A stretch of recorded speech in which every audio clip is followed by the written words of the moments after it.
Hi, my name is Chad Wilson. I'm the Superintendent of Schools, and my purpose in making this video today is to try to give clarification and communication as it relates to the next steps our district will be taking in order to not only satisfy the financial obligations that we're facing, but also to begin discussing where I expect us and where we expect our organization to grow over the next several years.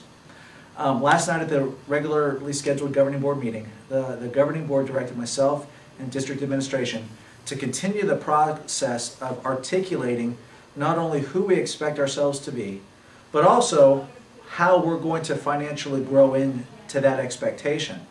The purpose of doing that is really twofold.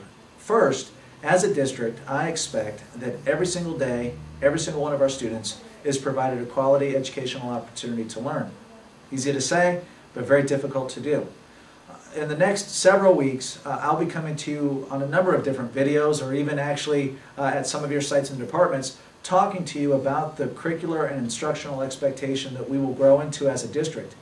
But long story short, really what it boils down to is that it's my expectation that every single one of our students that receives a diploma is college prepared.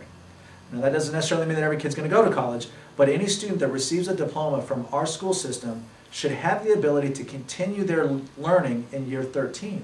If they can't, then I believe we've done them a disservice. And so there's some strategies and structures that we have to embrace, in my opinion, in order to make that a reality.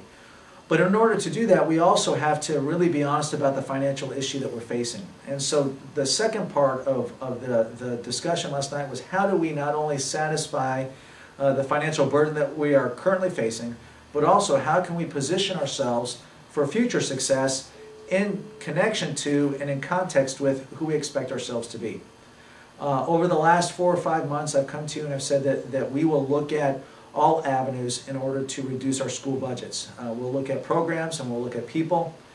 It's becoming clearly obvious to me that we must be very, very precise in the decisions that we make in order to not limit the educational opportunities of our students.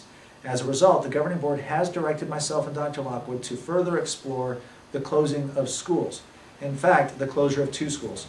The first school that we will be spending time taking a look at and becoming more clearly defined in what the cost savings and impact will be on our organization will be Thunder Mountain Middle School.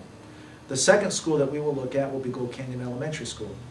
Our governing board has an obligation over the next several months to have community meetings, as well as to receive additional information that may help them make the decision as to whether or not school closure is a viable option.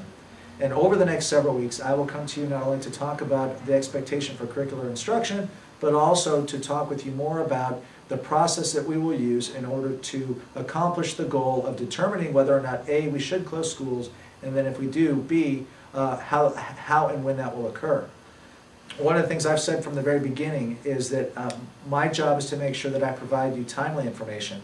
And one of my goals is to make sure that at the beginning of second semester, we are in a position to be very honest in our discussions about what we will do as it relates to the school closures, as well as to the criteria that we will use to determine how our organization will be staffed next year and who in our organization will be part of that staffing. It's never easy to talk about school closures, and it's never easy to talk about professional lives of individuals.